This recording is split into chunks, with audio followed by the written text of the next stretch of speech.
All right, what up, though? We back with another episode of TNT. I'm Tezz. He's Trent. Before we start, as always, T, you good, bro? Yeah, I'd be a little bit better if the Pistons actually pulled it out last night, but we had some fun. Yeah. I know Lindsay didn't go to bed till about 7 o'clock. 10 a.m. We didn't go to bed till 10 a.m. We shout out to Javier's watch party that we had there. Yeah. We're 0-2 at watch parties, by the way. But hey, still showing up in the morning. Put out a killer crossover podcast episode that'll be dropping soon. So make sure you check that out. Yeah, for sure.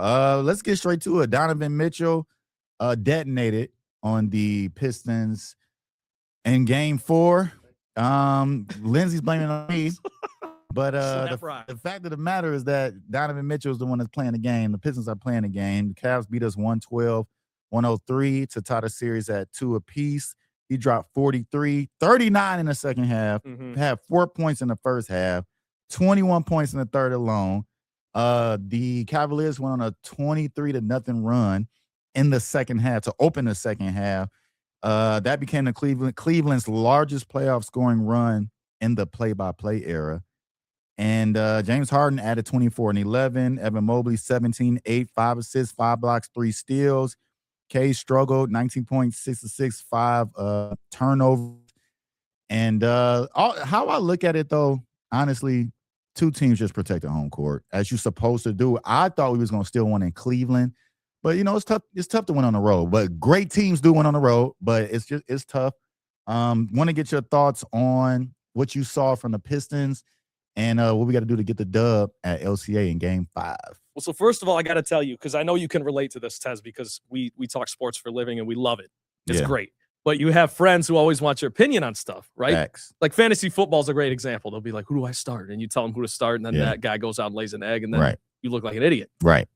So my friends texted me before the game. They said, what's the game plan? I said, and this is one of my worst takes of all time. I said, let Donovan Mitchell have all he wants and just keep playing elite defense on James Harden. And what's funny is Donovan Mitchell started 0 for 6. 0 for 6. And then later 2 for 9. Yep. Right? 2 points in the first half, like you said. And James Harden actually got that game going early. He did. And he played well in the big picture. Yeah, 24-11, and facilitating and all that. But obviously Donovan's going to be the headline. But anytime, this is my biggest takeaway, Tez, anytime you let a 23-0 run happen at any point in the game, in a playoff game, let alone maybe the worst time to let it happen would be to open the second half when you went to halftime into the locker room with the lead, which the Pistons did. Yeah. And you just relinquish it like that. And anytime you let something like that happen, I feel like you're not going to win the game. Despite all that, the Pistons still clawed back. I know Grant Hill mentioned this early in the fourth quarter. To only be down 13, they still had an opportunity there. The Cavs didn't necessarily slam the door shut, but in a vacuum, man, they took it. Yeah. Better team. They started running away with it. It was because of Donovan Mitchell. Lindsay said something crazy, though. If Donovan Mitchell, which he can do, though, but if he has to put up a heroic performance like that, you got to live with that. Yeah. He's a prolific scorer. I mean, he can give you 40. How many times did you say last night at the watch party? You kept saying when he has it going. You wouldn't even finish the sentence. You just look at me, you'd be like, when Donovan Mitchell has it going. It's really nothing you can do. My game plan would have been the opposite, though. I would smother Donovan Mitchell on defense and let James Harden do what he do. Well, after Game 4, that's what they're going to do. Yeah, because James Harden is one of the greatest players to ever do it, top 10 scorer of all time, blah, blah, blah. But we already know his playoff woes. He turns into a different player in the playoffs. That's just documented. Unfortunately for him. So if I'm Detroit, I'm loading up on Donovan Mitchell and trying to let the others beat us for a fact. But then again, James Harden can get off. So I'm not saying let him, shoot threes and whatever. But look, at the end of the day, either one of them could get off. These are two prolific scorers. Yep. One thing I really noticed, though, they're hunting Duncan Robinson. Donovan Mitchell and James Harden are hunting him. And we talked about this, that you have to have Mitchell or Duncan Robinson on the floor. Yeah. That's the unfortunate part. You have to have the floor because he's your best shooter. Kevin Huerter's not playing. Shout out to Karis LeVert, who played well. He resorted back to the Brooklyn Nets, Karis LeVert. That was exciting for a while. It was good to see that. Yeah. But they pretty much ran away with it. But how I looked at it is that they just took care of home court. Now the series really going to start when the first team wins on the road. And we cannot let Cleveland go to LCA and beat us. I don't see that happening. With the energy around Detroit, It's electric. I just don't see Detroit losing at home. Not to Cleveland. I can't see it. I think James Harden's going to commit a lot of turnovers. I don't think he's going to show up. Donovan Mitchell might give you buckets. I'm thinking Evan Moblinger, Allen's going to struggle. I just don't see it. I don't see them beating us at LCA. Well, this is a classic example of a series where home court is so important, and that's why the regular season can't be just thrown away. Because I know a lot of people. Boston lost in the first round. A lot of people going into the playoffs, including us a little bit, we're calling Boston maybe the best team in the East. Yeah, you know what? One thing I'm not going to do, I always call a spade a spade. You got to give a shout out to the New York Knicks. They just sweep Philly. They swept Philly. Yeah. And they swept them in good fashion. And they look good. They're starting to run the offense through Cat. Yeah. Jalen Brunson is an absolute superstar, big body Brunson. Shout out to Kendrick Perkins. So, I mean, I don't want to look ahead. We still have to beat Cleveland. But New York is looking good. And that's the reason I bring up home court is because if you're able to get past the Cavs, if you don't lose at home, say it does even go 7, and the Pistons just protect home court and both teams protect home court the whole series. That's why that matters. That's why you can't discount the 60 wins the Pistons had. And in the next series, potentially against the Knicks, that's why that home court is going to be important because you still have it. And I'm going to say this, just moving on to the Knicks. Shout out to the Pistons, big game 5 on Wednesday, and we just got to get it done. Yep. Look, I'm just going to keep it real about the Knicks. I think the Knicks just have more talent than we do. And I say it all the time. Maybe Cade and Brunson wash each other out. I think Cade's better. Brunson is a monster. He's been playing well in the playoffs for sure. He's played well all the time. Yeah, Jalen Brunson's a top 10 guy. Monster. I don't have nothing to say about him. He's probably the second, third best player in the East. Cade, Giannis, Brunson, right? But the Knicks, to me, check this out. Not only did they sweep Philly, they've won 7 straight playoff games. They've outscored opponents by 194 points in 10 playoff games. Best point differential in a 10-game postseason stretch in NBA history. Knicks hit 25 threes in game 4. Tied NBA playoff record with 11 made threes in the first quarter. I mean, they just look good to me. And I just think their talent. Cat is better than Jalen Duren and Stu. Stu is more physical, but Cat gets going. I think OG Anunoby and Mikal Bridges together cancel out Osura Thompson. And that's why the sweep, just quickly, that's why the sweep was such a big deal because now the Knicks get time to get OG healthy. Yes. Fully healthy. So I'm definitely worried about the Knicks for sure. I'm not going to just skip over them just because what we did to them in the regular season. No. I'm a big playoff guy, period. We can dominate you in the regular season. I get it. We swept them, didn't we? Yep. I think we swept them in the regular season. But the playoffs is a different ball game, different lights. We see Jalen Duren still not performing. I can't believe it took us this long to get there. What the hell did we see from him last night? What was that? He's out there daydreaming. Game 4 versus the Cavs was the 5th time Jalen Duren's been held to single-digit points in the playoffs. He was held under 10 points in just 6 of his 70 games in the regular season. Different beast. I'm a hater. And that's the thing, Tez, is you won this since the first series against the Magic, and I was a bit more patient with it. But it's impossible to defend this guy right now. I love you, JD. Defend his honor, by the way. I'm not saying defend on the court because you can defend him on the court pretty easily. You're 22 years old. You got a lot of promise. I'm calling Hakeem, right? I'm calling Hakeem. You got the bread. Hey, call Hakeem. Help me in the post, Take bro. some lessons. Yeah, take some lessons. Because guess who called Hakeem? Wemby. Yep. You know what I mean? No shame. There's no shade to you, JD. Like, you are part of our future unless we get Giannis, right? You're a part of our future. But, dog, we need you, big man. We need you, big fella. And I know he did say we got to play better. Yeah. He has to play better. And I expect him to play better. We rooting for you. But at the end of the day, we need him to step up. And if you do that against the Knicks, it's curtains. Over. And the Knicks look very good. Now they're resting and waiting on us. And we better beat Cleveland. In a series that looks like, it factually has to go at least 6 now. And could go 7. I picked the Pistons in 6 with Orlando and against the Cleveland Cavaliers. But I just, You're talking about a full week off for the Knicks is my point. Yes. It's a bye week. Yes. Right. So you definitely don't want to lose in Detroit, go down 3-2. It's hard to win in Cleveland. So what do you think happens the rest of the way here? I definitely think we win game 5, go up 3-2. I think pressure go either way. If we win game 5, then obviously all the pressure is on Cleveland. Mm-hmm. If we lose game 5, obviously the pressure is on us. But now we got to go on a road and win in Cleveland. That's what I'm worried about. Obviously, I want to win in Detroit, and we will. And before we even get to that point, I think all the pressure's on Detroit right now to protect home court, because you said it to begin the show, the home teams are 4 in the series. So if you're the first home team to lose, now all of a sudden they steal that home court, and now there's zero pressure on Cleveland. They get to go home. They get to pull out. They're not facing elimination. So whatever. I think the Pistons win in 6. I think they protect home court in game 5, and then I think they go out in game 6, and they might win ugly. Like it might look like game 1 did, but I think they win. Yeah, I'm still riding and die with the Pistons. But look, it's the playoffs. It's not going to be a cakewalk. No. It's going to be hard. You don't want it to be a cakewalk either. I'm not expecting the Pistons to sweep every team, nothing like that. It's going to be hard. You got to be battle tested in order to make it to the finals. And that's the route that the Pistons are on. They're being battle tested. Yep. So it remains to be seen, but Detroit versus everybody. Always. Cleveland talk a lot of junk about us. I've been in Cleveland. One of my good friends, all that.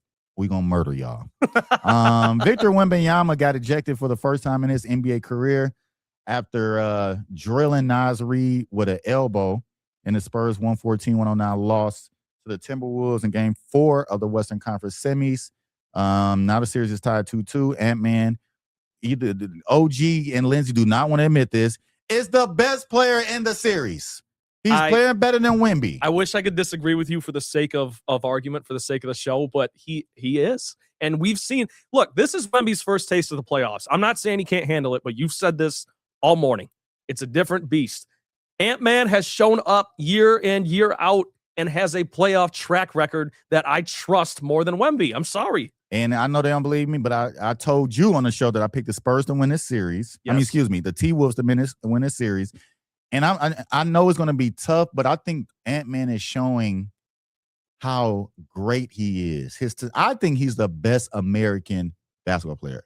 I love Cade. I think Ant-Man better than Cade. Not by much. It's a good debate. Not by much, but I've seen Ant-Man take this team to the Western Conference Finals twice. I've seen him take down Jokic and Luka, and I've seen him take down some players. I think Ant-Man's obviously the better, like, just pure scorer. But Cade, all around, I think. But Ant-Man can defend, I'm about to say Ant-Man is a great defender. He is a very good defender. And Cade, they've been going at Cade a little bit, too, in the series. Yeah, we saw Donovan Mitchell. Ant-Man dropped 36, scored 16 points in the fourth alone. Scored 14 of Minnesota's first 18 points in the final quarter. And here's the thing. Do you think Wemby should have been suspended? I don't. And I'm not going to lie, I kind of did. The OG Tim Hardaway kind of changed my mind. I'm not going to lie. How he said it did make me change my mind. He brought up some good logic there. He said he got ejected so early in the game that he basically did get suspended for the game. And then therefore you're not, and it's the playoffs, and he doesn't have a track record of having any sort of, like if Draymond Green did that, he'd be suspended. It's Beef Stew. 2016 finals, remember? Yeah. Game 6. Draymond was suspended because he had a track record of doing. If Beef Stew would have did that in game 5 with suspended. The groin area at LeBron. Yeah, Beef Stew would have gotten suspended for sure. I respect, when I say I respect Wemby for doing this is what I mean. I'm not saying, because I don't want anybody to get hurt. Yeah. Because if you hit this man in the temple with an elbow, you can kill him. Yes. Right? Or he hit him right in the neck. You can crack, whatever, right? It was very clearly an act of frustration. Yes. And he was trying to I think he was just proving, he was trying to prove, like, look, y'all been physical with me all series, pushing me around. I haven't been complaining. But now I'm just going to show you that I'm not a punk. Mm-hmm. And I think that's what he did, because you saw him pause, look, and throw the elbow. That's what I'm saying. It was absolutely intentional. I didn't think it was a clear flagrant 2. Yeah. I didn't think he was going to get suspended, because just off the strength of, it's first of all a hell of a series, very exciting. Nobody wants to see Wemby get thrown out the next game for ratings and making bread. So it's just a new era, because I'm only 38, but just growing up and seeing hard fouls, especially like the Ron Artestas of the world and stuff like that. I've seen Karl Malone elbow David Robinson and David Robinson collapsed and passed out and was knocked out. Ron Artest got 7 games, right? He was in 7 games. Mm-hmm. Honestly, Wemby should have been warranted at least 2 games. That's a 2-game suspension. And if it happened in the regular season, I think he would have. He would have been. But when you brought up the Ron Artest example, that's when Tim said, "Yeah, but that's because he had a track record." So I do think that plays into it a little bit. Wemby doesn't have a track record of doing this, but hey, next time he does it, if he does it again, I think we will see a suspension. And what playoffs or not, they're going back to San Antonio, I believe, if I'm not mistaken. They're going back to San Antonio. It's going to be tough to win in San Antonio, but if the Timberwolves win in San Antonio, I think they're going to win a series. But here's the reason why. It can go either way. I'm just picking the Timberwolves. I love Ant-Man. Yeah. I'm going to still rock with the Spurs in 7. It was tough because after Wemby went down, the Spurs had a chance to win that game. And here's the thing. When you talk about ratings, too, just little nugget here. Now we know with the Lakers season ending last night, OKC sweeps. You got OKC waiting in the Western Conference Finals. They probably do want. I mean, Minneapolis and San Antonio, that's a wash for division market. Probably, yeah. So why wouldn't you rather have the 1 versus the 2? Yeah, I would love to see OKC versus the Spurs. I just love Ant-Man. I think DiVincenzo going down is going to really hurt them down the stretch because Ant-Man is exhausted. I would rather see the T-Wolves in that series. Don't get me wrong. And Julius Randle, where are you when we need you? Right? I've been trying to tell people that Ant-Man needs more help. He needs a Giannis. He needs a Devin Booker. He needs another guy. I love Jaden McDaniel. I like Julius Randle, but it's going to be hard to beat the Spurs without DiVincenzo. Ant-Man was exhausted. He kept going back and getting oxygen. Yeah. He was exhausted. But guess what? He was showing his greatness. I'm still going to go on the T-Wolves to win, and I'm going to say in 7. But Ant-Man is the best player in this series. It's clear. It's showing. And shout out to him, man. He to me is an absolute monster, and I think he's the best American player in the league. We said it last week, but I'm going to repeat it. I mean, he's so fun to root for. And, I love it. Draymond Green basically told Charles Barkley he hopes the Golden State Warriors don't end their dynasty looking like Barkley did with the Houston Rockets. And the NBA world, no, Charles Barkley said he didn't take it as disrespect, but he was clapping back saying, look, if I'm Karl Malone, if I'm Pat Ewing, and I'm me, I'm taking my career over Draymond Green. And we love Draymond. We're supposed to have him on the show. He'll be here. Is Draymond better than Charles Barkley? First of all, I wore my Michigan State green today for you, Draymond. Shout out to you, Draymond. Go green. But so what was the question? Is he better than Charles Barkley? Better than Charles Barkley? Whose career would you rather have? Draymond Green's or Charles Barkley's? Draymond's. And it's there's an argument for both. You're going to say Charles? First buzzer of the day. I have a feeling we might have more of those. Draymond Green is a hell of a player.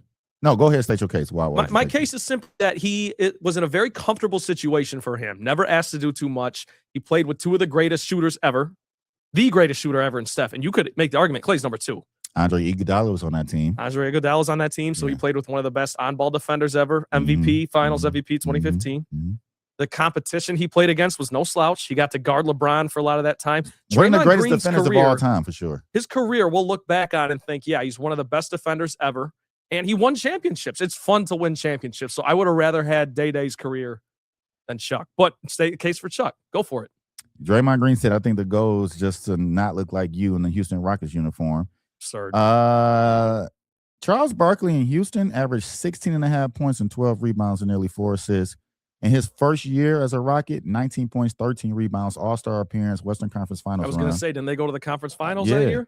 Charles Barkley is an absolute monster. He just couldn't beat one guy, and his name was Michael Jeffrey Jordan. And that's fair. And he was the best player on a championship team. He just couldn't beat Michael Jeffrey Jordan. I think Draymond, as great as he is with his 4 rings and stuff like that, I don't know if he can be the best player on a championship team. That's it. But that's not the question. Whose career would I rather have? I'd rather have the 4 rings and the ride Draymond has had. Plus, he's done it with 1 franchise. He has. That matters to me. I don't know if that matters so much to you. And I know that's rich coming from LeBron. Yeah, fan. I'm about to say you are totally killing your LeBron argument. Because LeBron James is hot from team to team to team to team. But that's what I'm saying about fit, though. Like Draymond, in his role, he's a superstar because he was drafted to the perfect fit. He is. His career averages is 8.7 points, 6.8 rebounds, 5.6 assists. Look, defensive player of the year, 9-time all-defensive team, 4-time all-star, 2-time Olympic gold medals. I forgot he had 2 gold medals. And a 4-time NBA champion. I ain't mad at that. I mean, only thing Charles Barkley doesn't have is a ring, right? But it was this guy that was playing at the time named Michael Jeffrey Jordan. And you can't be mad at that. He stopped a lot of people from winning rings, right? Malone, Patrick Ewing. Yeah, everybody. You know, pretty much everybody. Every star that never Reggie Miller played for the Pistons, John Celtics. Stockton. Yeah. You know what I mean? So he pretty much prevented everybody. Draymond is great in his own right. He's definitely a Hall of Famer first, but definitely one of the greatest players ever, probably. And don't get me wrong, I think his statement about Charles in a Rockets uniform was absurd because, like you laid out, he averaged 16 and 10 for his Rockets career in the first season with them specifically. 19 and 13. He was still all-star caliber guy. So I think it's more the principle of what he's saying. He doesn't want to be washed up and looked at in another team's uniform and all that stuff. But hey, Chuck had a decent run with the Rockets. It's not like he was a scrub there. Man, he was killing. I remember watching it. I was young, but first I'm year and a half, and then his body started breaking down because that's just what happens. I mean, but that's what happens to get older. I don't agree with I don't agree with the sentiment of what he said. Yeah. But you asked me whose career I'd rather have. Draymond's. Yeah, Draymond's. All right. Skip Bayless was on ESPN First Take. I can't wait to this, but let's go. Was on ESPN First Take. And he came out with his list of the top 10 players of all time. And on this list, in order, it was Michael Jordan at 1, as he should be. Magic Johnson at 2. Shaquille at 3. Kareem at 4. Tim Duncan at 5. Bill Russell at 6. Kobe at 7. Larry Bird at 8. LeBron at 9. Wilt Chamberlain at 10. And then he said LeBron James, over many years, has proven to be the most mentally fragile superstar I have ever closely observed. Now, we all know LeBron James is one of the greatest to ever do it. I'm not taking away from that. To me, he's definitely the GOAT of longevity. He scored a gazillion points, over 10,000 rebounds, over 10,000 assists. He's one of the greatest to ever do it. Look, Skip has seen a lot of basketball. Contrary to popular belief. You can just ask him if you don't believe him. Yeah. Contrary to popular belief, Skip has been around for a long time. He's very smart. It's the reason why he became a millionaire working at ESPN. Like, he is one of the titans of our industry, yes, for sure. For sure. There's no denying that. And he says some blasphemous stuff, but he does say some crazy things. Here's the thing. It's all opinion, right? So when you say somebody like LeBron is top 10, you know how many people that came through the NBA? Yeah. Thousands, right? Yep. So maybe 2,000 to 4,000, whatever it is. Mm-hmm.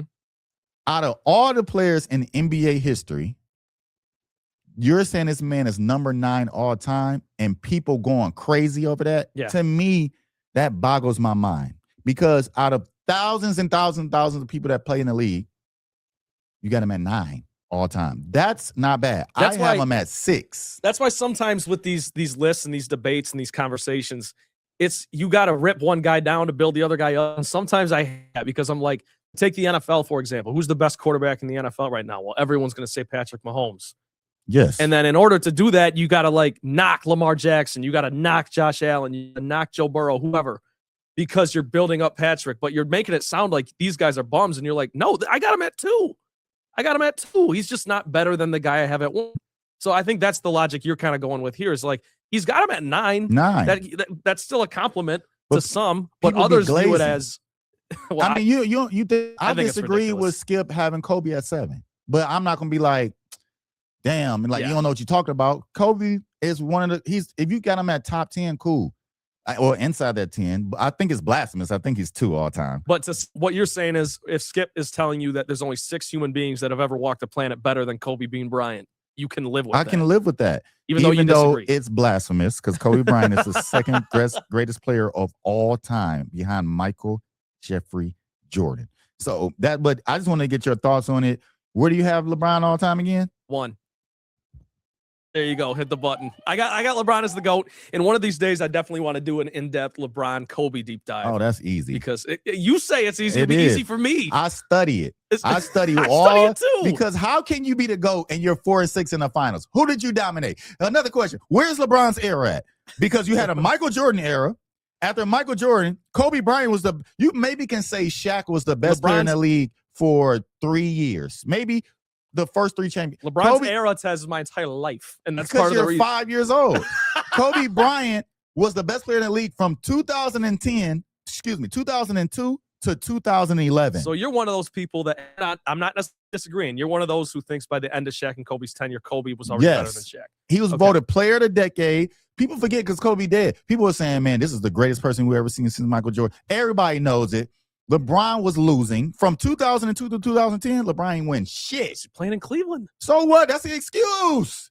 That's an excuse. He's playing in Cleveland with Booby Gibson and Drew Gooden. Michael Jordan was playing in Chicago. What was Chicago doing before Michael Jordan? Nothing. Didn't do X until they got Scottie Pippen either. That's whatever.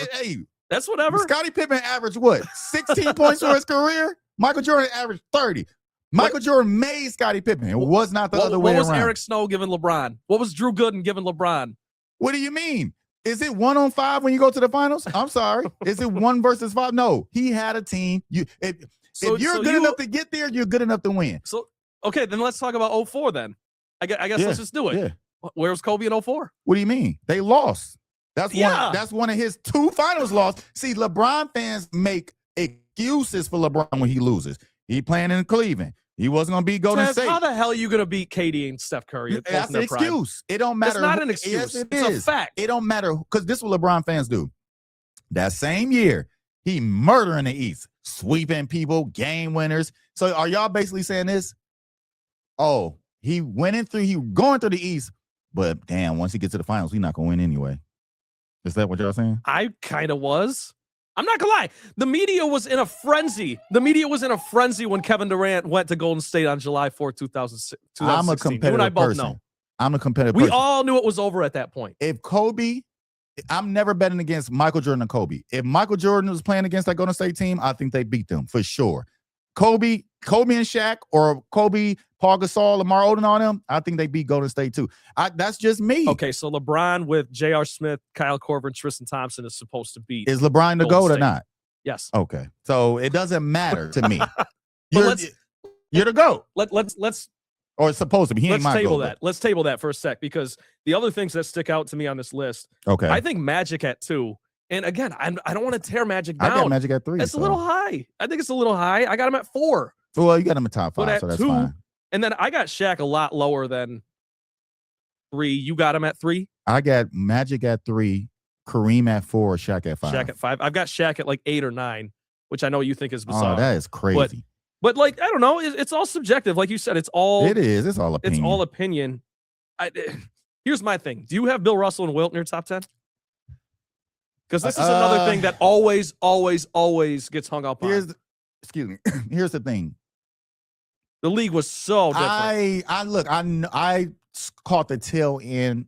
I'm naming people that I saw with my own 2 eyes. Now, I saw Magic, but I was young, but he was older, about to retire, whatever. But at least I saw it. I saw a little bit of it. I think I saw Tail Kareem. I got it because I started watching basketball at a young age. Kareem retired in 89. Right. Okay. So I saw him after I was born. My stepdad, my people around me that are older said, watch this guy. Yeah. So they put games on for you. Just seeing, I'm like, okay, that's a top 5 player that I've seen. Yep. Right. So Bill Russell to me is just too far gone. It's hard. And that's no disrespect to Bill Russell. 11 championships. Number retired league wide. Yeah. I mean, but do I have him in my top 10? No. I get at that 10th spot, I got Steph. At that 9th spot, it's whoever. I have to go down the line, but that's no disrespect to Bill Russell. Here's a little quick analogy I always use. If Ben Wallace wasn't in the top 75, Bill Russell's not in the top 10 because they're very similar players. No. Bill Russell is a better offensively. But I'm saying if Ben Wallace isn't in the top 75, Bill Russell can't be in the top 10. He should be in the top 75. Ben Wallace is one of the greatest defenders of all time. There are people out there who say I'm an idiot because they have Bill Russell on Mount Rushmore, So again, it's all opinion. It's all opinion. It's all opinion. I understand that. All right, so the basketball gods finally looked down at Washington and said, y'all done suffered enough. You can get the number 1 pick. Real quick, the order. I'm just gonna do the top 10. Washington, Utah, Grizzlies, Chicago, Clippers, Nets, Kings, Hawks at 8, Dallas at 9, Bucks at 10. I'm just gonna keep going. Golden State at 11, OKC at 12 is crazy. Miami at 13, Charlotte at 14. Who should go number 1? OKC at 12. Is that LA's pick? That's LA's pick. They're still reaping the benefits of that. Yep. SGA trade. Wow. Okay. Who's going number 1, you said? I still think it'll be DeBonsta. I think it'll be a DeBonsta too, even though it don't look like he want to be there. No. He's been dropping little breadcrumbs too. Like he might go back to college. He might take another route. I don't know what his deal is.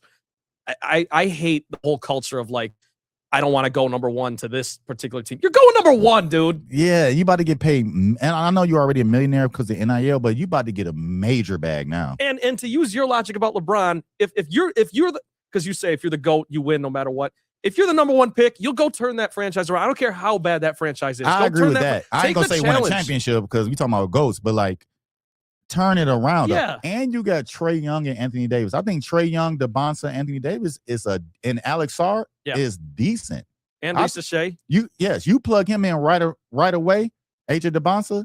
I think they can make it to the playoffs damn near. But that's a big if Anthony Davis is healthy. I would like to see, just from a Detroit aspect, I would love to see Darius A-Cup Jr. go to the Dallas Mavericks. I know OG Tim Hardaway can't stand Jason Kidd.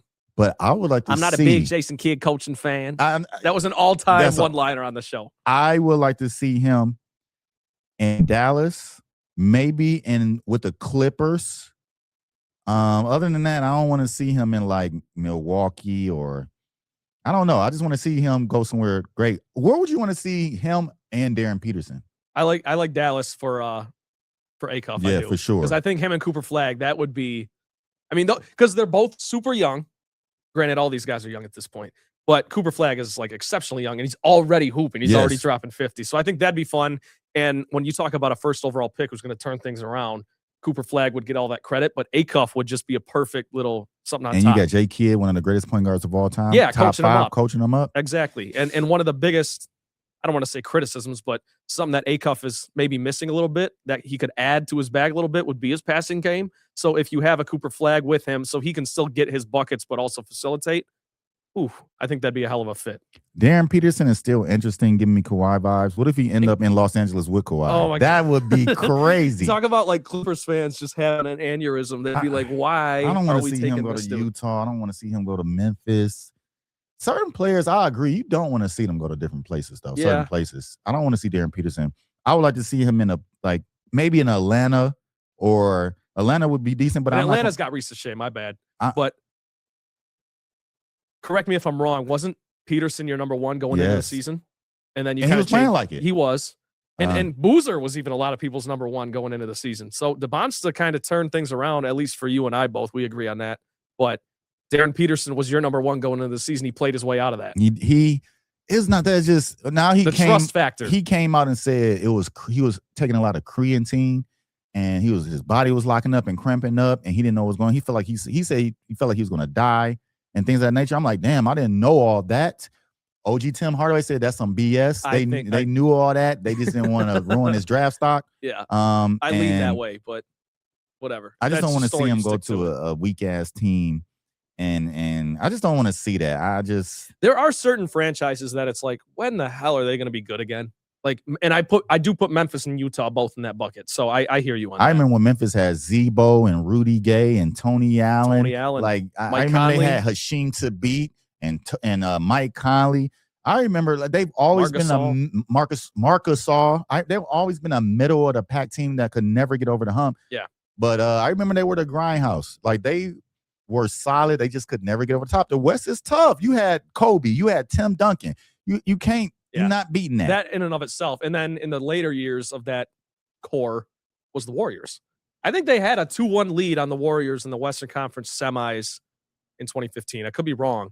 And that was the game where they just left Tony Allen open the whole time, and he just chucked threes. I remember they beat when KD went down. They beat OKC. Yeah. No, was it when KD went down? When Russ went down? I think it was KD in 2014. It was one. Yep. I can't remember which one went down. Those years all run together. I want to say it was Russ went down. I can't remember. But the point is, Memphis, when they were grindhouse with Zebo and them boys, yeah, I liked them a lot. They were fun. But now you look at them, it's like with all the BS going on with Ja, they finally got rid of Triple J. So it's like, when are they going to be good again? I don't know. It takes time. It's a death sentence going there. Let's cross over to some football. The Lions are headed to Buffalo in week 2 for a primetime showdown with the Buffalo Bills and Josh Allen in their new stadium. What is it? Highmark Stadium. Yep. Bills beat Lions 48-42, 2024. I was at that game. Buffalo, really? Blackout. They wore the black jerseys for the first time. I think it might have been the first time they wore them. Josh Allen, 362 yards passing, 4 TDs. Buffalo's coming off a 12-5 record. We already know the Lions coming off a 9-8 record, missed the damn playoffs. Just real quick, had to throw that out there. Football season will be here before you know it. Mm-hmm. Thoughts about that? The Lions, how many games do we win? Is our window closed? Well, right off the bat, what sticks out to me is I think the schedule comes out Thursday, the full schedule, but they drop little leaks here and there to keep the fans engaged. Right off the bat, that means they're probably week 1 is going to be a home game. Probably. Very rarely are they going to make a team wait until week 3 to have their home opener. So that's great. And then also it's a short week because Thursday's week 2, Thursday night. But that also bodes well because they're not going to give you a ton of short weeks. So hopefully you want to get that early in the season. Those are just things that stick out. For a team that was snake bitten by injury the last couple of years, having that short week early in the season hopefully bodes well for me. Those are my 2 takeaways from that. I think the Lions get back on track this year. I say we at least win. We got supposedly one of the easiest schedules. I think we win at least 12, 13 games again. Okay. I think the floor is 11. I truly do. I think if they're healthy, 11 is at least. I mean, that would mean they blew 2 or 3 games. I don't think we missed the playoffs 2 years in a row, but it's not about the playoffs now. At this point, it's Super Bowl or bust. And I want to see what our new offensive coordinator does. And Drew Petzing. Yeah, Drew Petzing. Shout out to Drew Petzing. I'm not going to judge and cast any type of judgment on you because I don't know you and we haven't seen what you can do. But we did get Pacheco and his workouts. He's looking good. Another running back. So we're going to see. Real quick, and before we get to our star bench cut, and we know we like lists, Fast Break Hoops just released their top 10 shooters of all time. And I thought it was interesting. Number 1, Steph. Ray Allen, 2. Reggie Miller, 3. Larry Bird, 4. Klay Thompson's 5. Steve Nash is 6. Kevin Durant is 7. Dirk Nowitzki is 8. Peja Stojakovic is 9. Kyle Korver is 10. What do you think about that list? No Dame Lillard, travesty. I know you're a big Dame fan. You're a bigger Dame fan than I am, but I just you want to talk about guys that I've seen, which is not as many as you, because like you said, I'm 5 years old. Yeah. Dame to me is probably the 2nd or 3rd best shooter I've seen.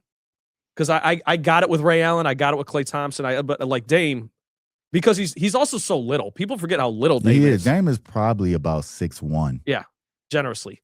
But that Steph 1 is anyone who says, like, I feel about Steph as the best shooter of all time the way you feel about Michael Jordan. There's no debate. There's no debate at all.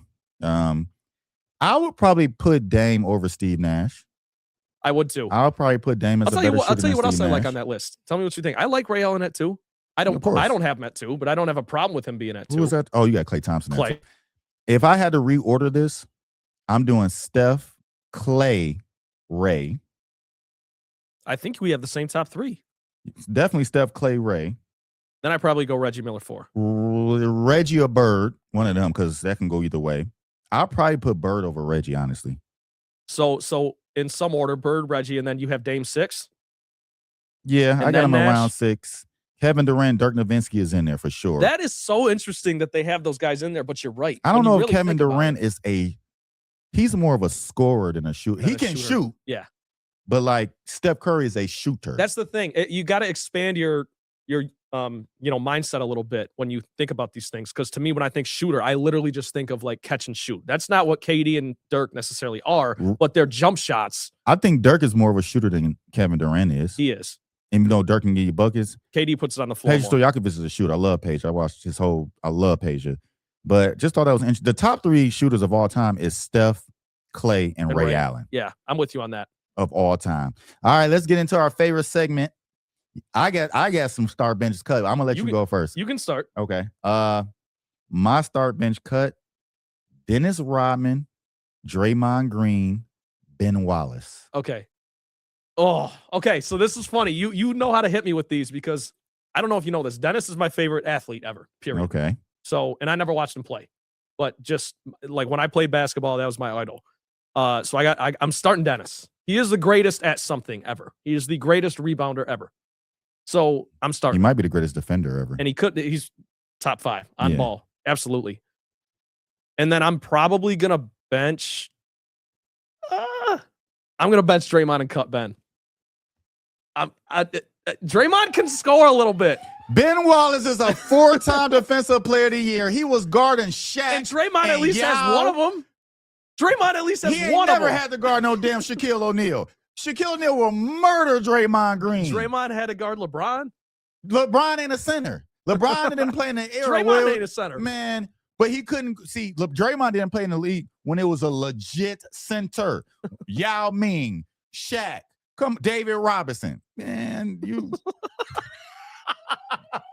Okay. Scottie Pippen, Kawhi Leonard, Giannis. Start bench cut. I'm starting Giannis. I'm benching Kawhi. I'm cutting Scottie. Now, this is how you know I'm honest about this. Because if I was being disingenuous, I'd start Scottie because I'd try to be propping up Michael's cast. And that would have meant I would be starting Dennis and Scottie. But no, Giannis to me, freak. Both ends of the floor. Kawhi, better scorer than Giannis all around, I think. Better scorer than Scottie. Better defender, I think. Kawhi's probably the best scorer of the 3. I think he's a better defender than Scottie. You think Kawhi is? That's a good debate. On ball, that is a good debate. And I'd take Kawhi. I'm starting Dennis. I'm benching Ben Wallace. I'm cutting Draymond. Okay. This one is really hard. You're starting Giannis. You love Giannis. No, I love. You said you would trade Little Kawhi. Caesars Arena for I would Giannis. trade Coney Islands, Little Caesars Arena, and the People Mover for Giannis, and the Renaissance Building. The People Mover. Man, the thing with Kawhi is his health. Mm-hmm. When Kawhi is playing, he's better than, to me, I think he's better than Giannis and Scottie. Yeah. He has 2 rings on 2 different teams. Yeah. He has the best player on both teams. Well, I think he has 1 or 2 defensive player of the years. I want to say it's 2, but he at least got 1. He wasn't the best player on those Spurs teams, Tezz, to be clear. But he won Finals MVP. Tezz, answer the question. If we're talking about health, I factor that in, to be fair. So if you people want to go gonna kill for me it, for this. do it. I am starting Kawhi. Okay. Benching Giannis. And I'm cutting Scottie. We both cut Scottie. Scottie Pippen, no love. You got one more? Yeah, I got one more for you. All right. And this one's fun because I actually have Ben Wallace in mine as well. Okay. But 2 other centers. All right. Patrick Ewing. Got the Ewings on right now. Shout out. Shout out to Ewing. David Robinson. Ben Wallace.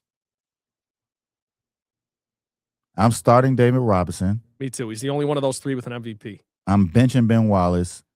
And I'm getting Pat Ewing the hell up out of there. Because guess what? The 2 that I named, no disrespect to Pat Ewing. One of the greatest ever do. One of the greatest Knicks of all time. Someone's got to go. Yeah, Ben Wallace, champion. Defensive player of the year 4 times. David Robinson, champion. I've seen David Robinson was a monster. I've actually seen him. So yeah, that's the start bench cut. Hey man, another great episode of TNT. I'm Tezz, he's Trent. We're gonna hit you with these each and every week. And peace and blessings. And as always, got to show an attitude of gratitude to say thank y'all so much for tuning in. Keep following us, keep checking us out. And we're going to keep bringing y'all fire each and every week. Yes, sir. Check out the clips, Legacy Sports. Check out Crossover Podcast. Check out G-Mac Cash's podcast. Joining the network. Yes, sir. Shout out to G-Mac. Peace and blessings, y'all.